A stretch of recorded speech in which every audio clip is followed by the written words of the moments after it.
صفحہ نمبر 104 104 سیرت النبی جلد اول، سبجیکٹ خانہ کعبہ کی تعمیر۔ اردو زبان میں سرور عالم صلی اللہ علیہ وآلہ وسلم کی سیرت پر جامع ترین کتاب سیرت النبی صلی اللہ علیہ وآلہ وسلم، علامہ شبلی نعمانی رحمۃ اللہ، علامہ سید سلیمان ندوی رحمۃ اللہ، جلد اول۔ اعوذ باللہ السمیع العلیم من الشیطان الرجیم، بسم اللہ الرحمن الرحیم۔ الحمد للہ رب العالمین، والصلاة والسلام علی رسولہ محمد وعلی آلہ واصحابہ اجمعین۔ صفحہ نمبر 104 سیرت النبی جلد اول، سبجیکٹ خانہ کعبہ کی تعمیر۔ دنیا میں ہر طرف تاریکی چھائی ہوئی تھی۔ ایران، ہند، مصر، یورپ میں عالمگیر اندھیرا تھا۔ قبول حق ایک طرف، اس وسیع خطہ خاک میں گز بھر زمین بھی نہیں ملتی تھی جہاں کوئی شخص خالص خدائے واحد کا نام لے سکتا۔ حضرت ابراہیم علیہ السلام نے جب کلدان میں یہ صدا بلند کرنی چاہی تو آگ کے شعلوں سے کام پڑا۔ مصر آئے، ناموس کو خطرہ کا سامنا ہوا۔ فلسطین پہنچے، کسی نے بات تک نہ پوچھی۔ خدا کا جہاں نام لیتے تھے، شرک اور بت پرستی کے غلغلہ میں آواز دب دب کر رہ جاتی تھی۔ معمورہ عالم کے صفحہ نقشہ باطل سے ڈھک چکے تھے۔ معمورہ عالم کے صفحے نقشہ باطل سے ڈھک چکے تھے۔ اب ایک سادہ بے رنگ ہر قسم کے نقش و نگار سے معرہ ورق درکار تھا جس پر طغرائے حق لکھا جائے۔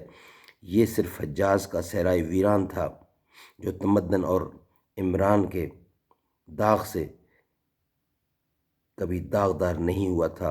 حضرت ابراہیم، حضرت ہاجرہ اور حضرت اسماعیل علیہ السلام عرب میں آئے اور ان کو یہیں آباد کیا۔ حضرت سارہ علیہ السلام نے جب کہ تورات میں ہے کچھ عرصہ کے بعد انتقال کیا۔ حضرت ابراہیم مکہ میں چلے آئے۔ حضرت اسماعیل جوان ہو چکے تھے۔ اعلان حق میں ایک ہم آواز ہاتھ آیا۔ دونوں نے مل کر ایک چھوٹے سے چوکھونٹے گھر کی بنیاد رکھی۔ وَإِذَا يَرْفَعُ إِبْرَاهِيمُ الْقَوَاعِدَ مِنَ الْبَيْتِ وَإِسْمَاعِيلَ، اور جب کہ ابراہیم اور اسماعیل خانہ خدا کی دیواریں اٹھا رہے تھے۔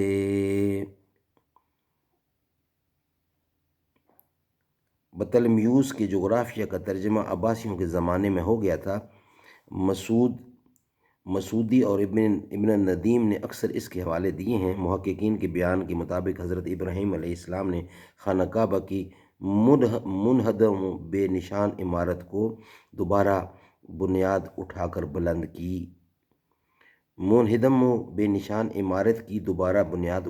بلند کی۔ مزید توسیع کے لیے سیرت النبی جلد پنجم، عنوان مکہ اور کعبہ میں دیکھیے۔ وَإِذْ يَرْفَعُ إِبْرَاهِيمُ الْقَوَاعِدَ مِنَ الْبَيْتِ وَإِسْمَاعِيلَ، اور جب کہ ابراہیم اور اسماعیل خانہ خدا کی دیوار اٹھا رہے تھے۔ گھر بن چکا تو وہی الہی نے آواز دی، وَطَہِّرْ بَيْتِي لِلطَّائِفِينَ وَالْقَائِمِينَ وَرُكَّعِ السُّجُودِ وَأَذِّن فِي النَّاسِ بِالْحَجِّ يَأْتُوكَ رِجَالًا وَعَلَىٰ كُلِّ ضَامِرٍ يَأْتِينَ مِن كُلِّ فَجٍّ عَمِيقٍ۔ ہمارا گھر طواف کرنے والوں، نماز میں قیام کرنے والوں، رکوع کرنے والوں اور سجدہ کرنے والوں کے لیے پاک کر، اور تمام لوگوں کو پکار دے کہ حج کو آئیں، پیدل بھی اور دہلی اونٹوں پر اور دبلی اونٹنیوں پر، بھی ہر دور دراز گوشہ سے آئیں، سجدہ کرنے والوں کے لیے پاک کر اور تمام لوگوں کو پکارے، اور تمام لوگوں کو پکار دے کہ حج کو آئیں، پیدل بھی اور دبلی اونٹنیوں پر بھی ہر دور دراز گوشہ سے آئیں۔ صدق اللہ العلی العظیم۔ انشاءاللہ اس کا بقیہ حصہ خانہ کعبہ کی تعمیر کا نیکسٹ ویلاگ میں بیان کیا جائے گا۔ صدق اللہ العلی العظیم۔